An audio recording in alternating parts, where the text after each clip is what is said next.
Anthroposophy as the quickener of feeling and of life.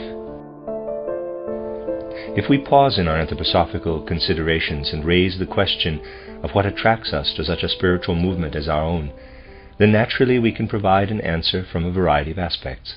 One of the most important aspects that engages our feelings most deeply, though not the only one, is the consideration of the life of the human soul between death and a new birth.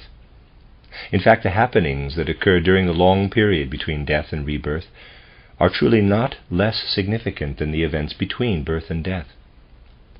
We can consider now only a few of the most important events that we experience, but one may add that in such considerations one has the profound conviction that humanity is approaching a period when it must know and experience something of supersensible worlds. Let us broach the matter concretely. When the seer, who is able to perceive life between death and rebirth, meets the following event, this in itself is sufficient for him to feel it a duty to work toward a cognition of the spiritual world. A person has died. The seer seeks to find him some time after he has passed through the gate of death. In the manner that one can communicate with the dead, one may gather the following from him. I am quoting an actual instance, quote, "I have left my wife behind on the earth. I know that she is still there," unquote. Obviously this is not conveyed by means of earthly words. Quote, "When I was living with her in the physical world, she was always like sunshine to me as I came home from work. I experienced her words like a blessing, and I could not have conceived of life without the light-filled presence of my beloved companion. Then I went through the gate of death and left her behind, and now I long to go back. I feel the lack of all I had. Longingly in my soul I seek a path to my lifelong companion, but I cannot find her. I cannot penetrate into her presence. It is as if she were not there.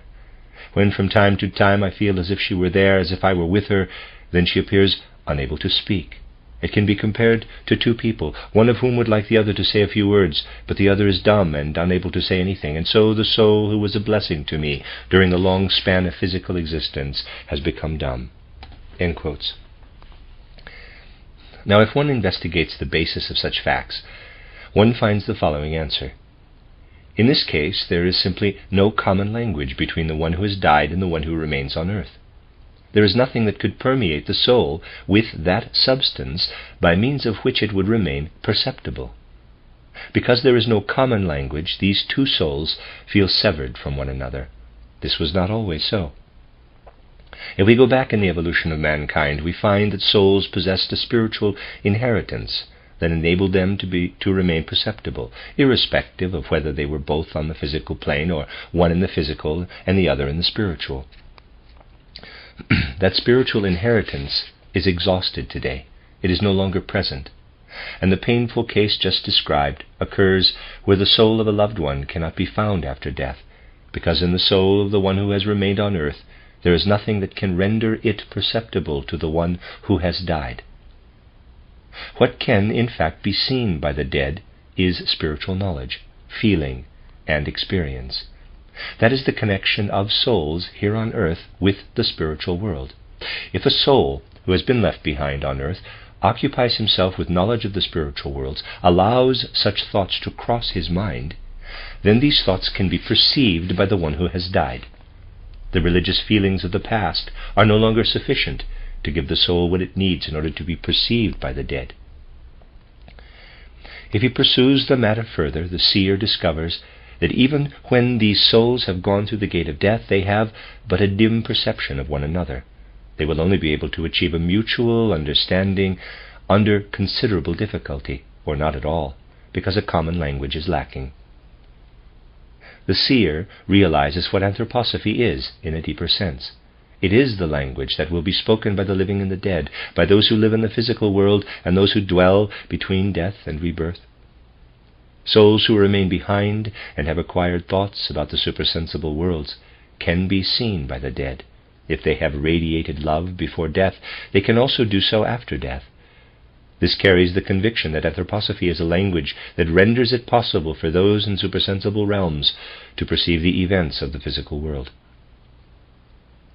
The prospect that stands before humanity is that souls will become even more lonely, will be unable to find a bridge to one another, unless a link is forged from soul to soul by means of spiritual concepts.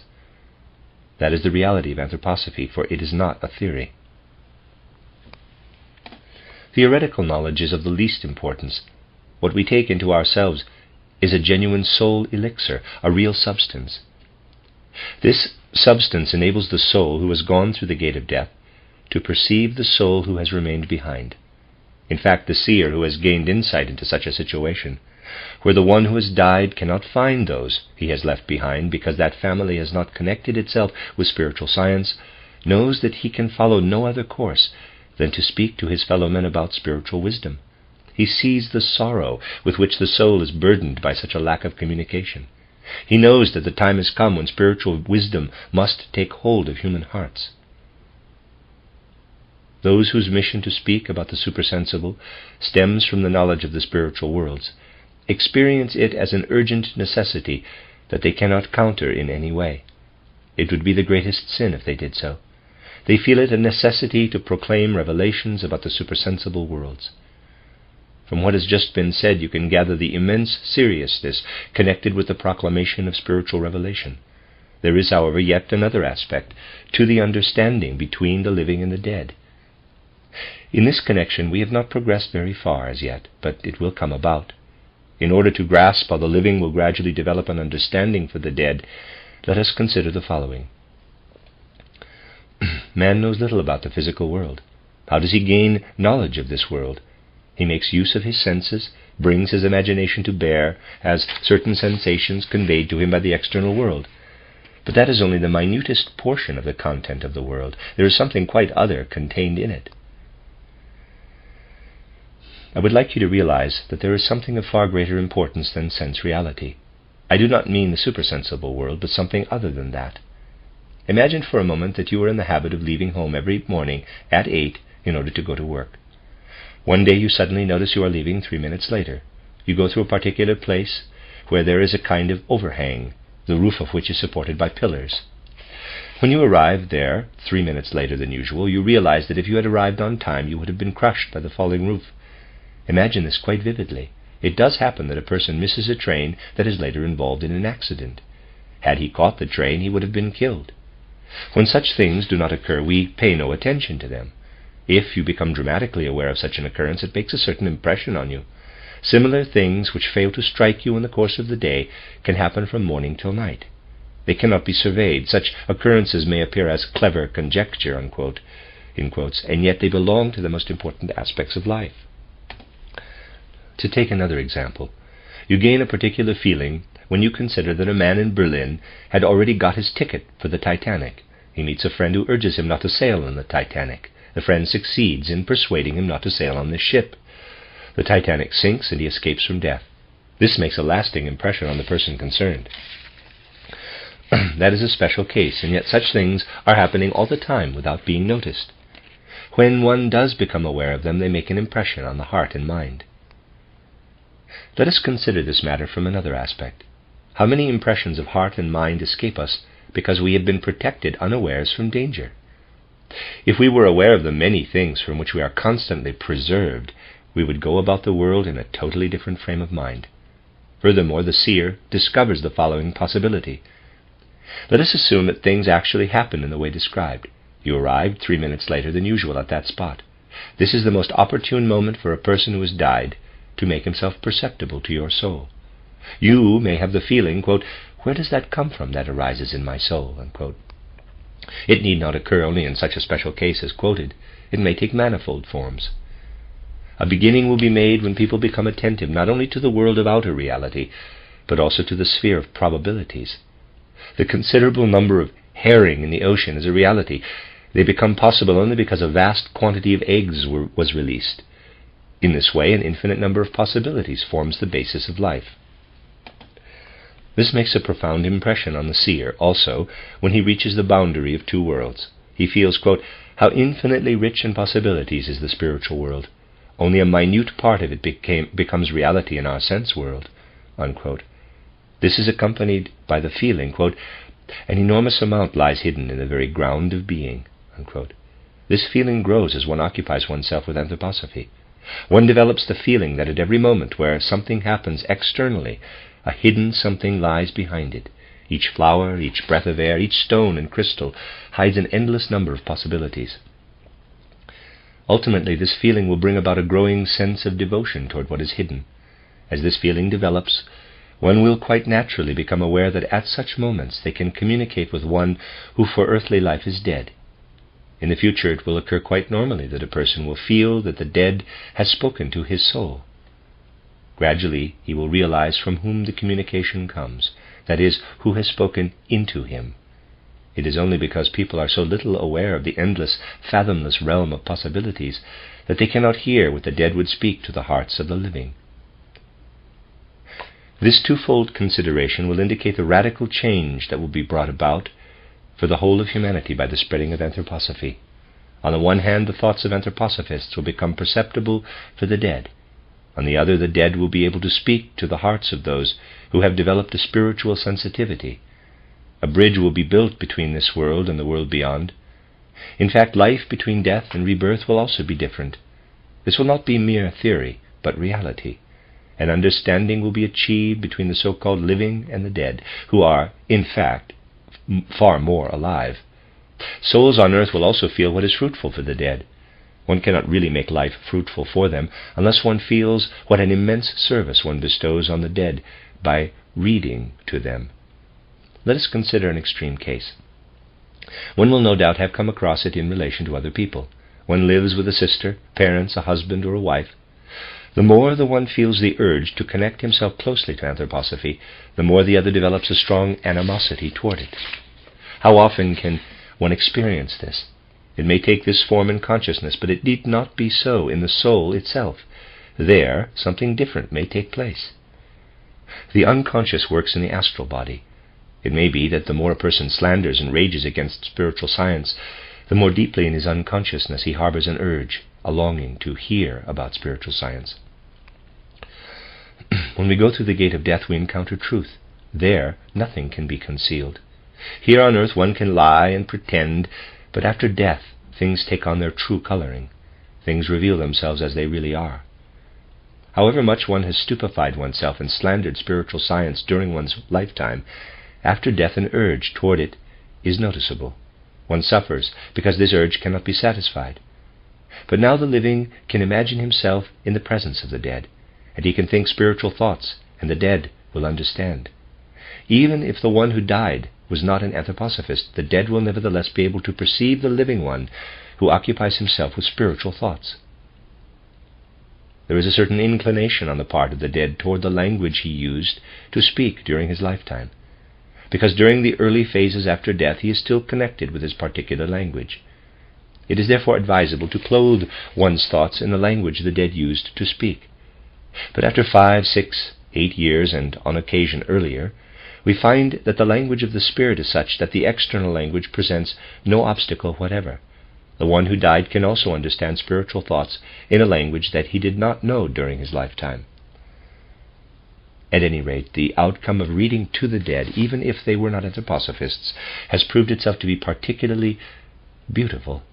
It has shown itself to be a special service and one of the greatest deeds of love that can be performed. In order to reach our aims, it is not only a question of spreading anthroposophy externally. This must be done, and it is important. But anthroposophy must also be cultivated more quietly within the recesses of the soul.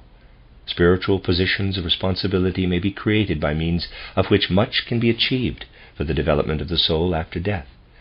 It must be our aim to help to overcome obstacles for souls who live between death and rebirth, because the old spiritual inheritance has been exhausted, and the time has come when souls find it exceedingly difficult to orient themselves after death.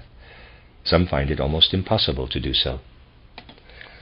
The seer also sees souls between death and rebirth, who are compelled to carry out tasks that they themselves do not understand.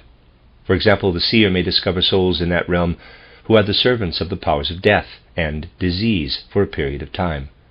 This does not refer to the regular occurrences of death, but to events relating to people being taken away in the flower of youth. Illnesses are of a physical nature. They are caused, however, by powers that play in from supersensible realms. Epidemic illnesses can be traced back to the deeds of supersensible beings, and certain spirits have the task of bringing about untimely death. We cannot discuss now how this can be substantiated as part of a wise guidance, but it is important to note that certain souls are yoked to such beings. Although the seer must have accustomed himself to a certain equanimity, such situations are painful and shattering to behold. Such souls are compelled to serve and bring death and disease to mankind. If the seer looks back into the lives of such souls before death, he discovers why they are condemned to serve as servants to the spirits of death and disease. The cause lies in a lack of conscience in such souls during their earthly life. In accordance with the extent of their lack of conscience, they condemn themselves to become servants of those evil beings. As truly as cause and effect obtain in the case of impinging billiard balls, so too must people who have no conscience become servants of these evil beings. That is indeed shattering. The seer beholds yet another fact. Souls who are under the yoke of Ahrimanic beings have to prepare the spiritual origin of all that occurs on earth as obstacles, as impediments to our deeds. Ahriman also has this task. All obstacles that arise here on earth are directed from the spiritual world. They are servants of Ahriman. Why have such souls condemned themselves to such service? Because during their lives on earth they indulged in love of ease and comfort. If you but consider how widespread love of ease has become, you will find that Ahriman has a considerable number of recruits. Love of ease is uppermost in life today. Modern economists do not only reckon with egoism and competition, but also with the comfort of the human being. Love of ease and comfort are important factors. Now, there is a difference in whether one has such experiences and is able to understand why one has them, or whether one experiences them quite unconsciously without realizing why one has to serve such spirits. If one knows why one is yoked to the spirits that bring epidemics about, one also realizes the virtues that have to be developed in the next life in order to work toward a cosmic compensation.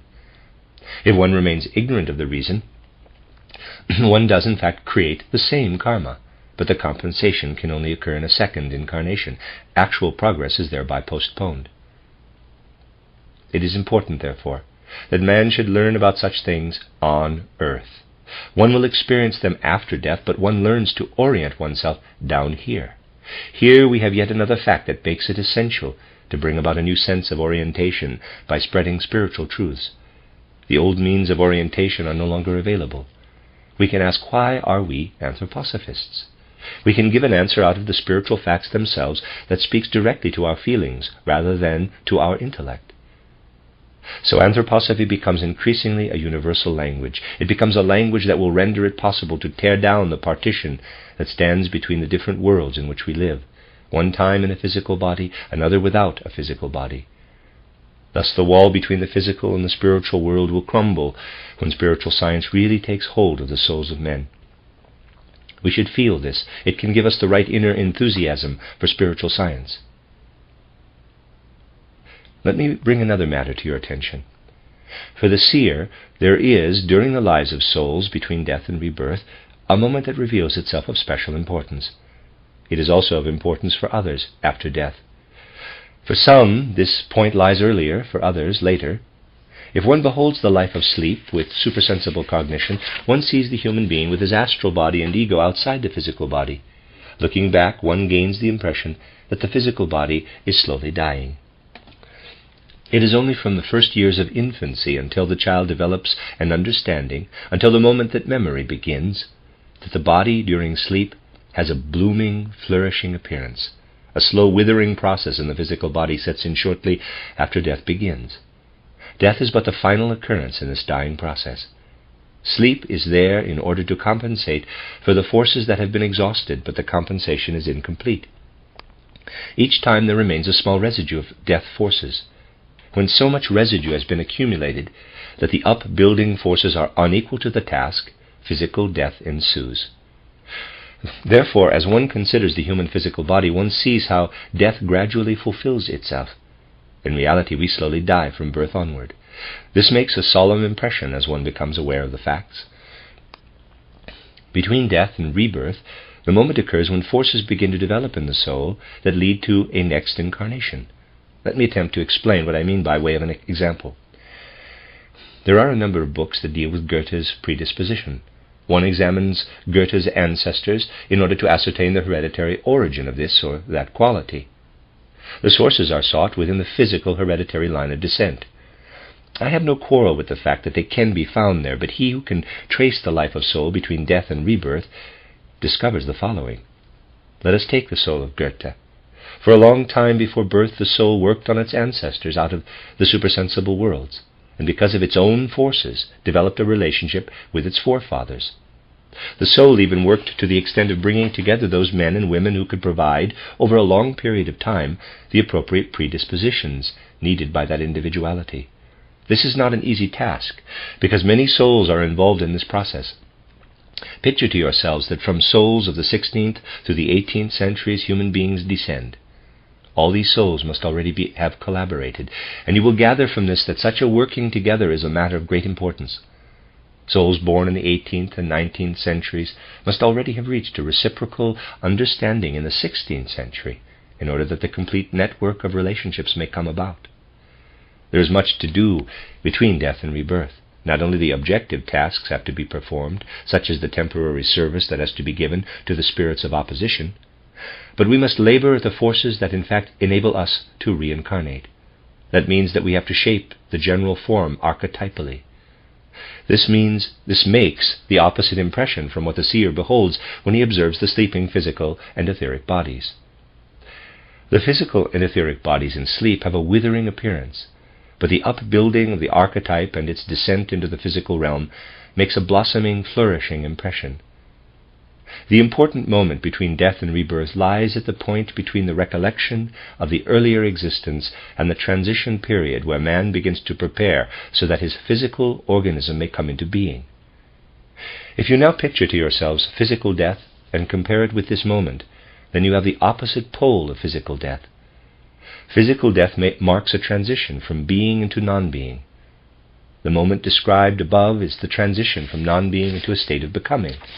This moment is experienced quite differently if one understands it than if one does not. The concept of the polar opposite of death, the moment that arises between death and a new birth, should become feeling within the soul of an anthroposophist. It should not merely be understood intellectually, but should become inner experience. Then we shall be able to sense how much our life is enriched when such thoughts are received by the soul.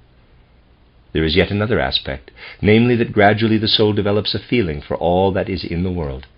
If, after having meditated upon the concepts I have just mentioned, one goes for a walk through a forest in the spring, one will find that one is not far removed, providing one is attentive, from experiencing the spiritual beings that weave among the physical phenomena.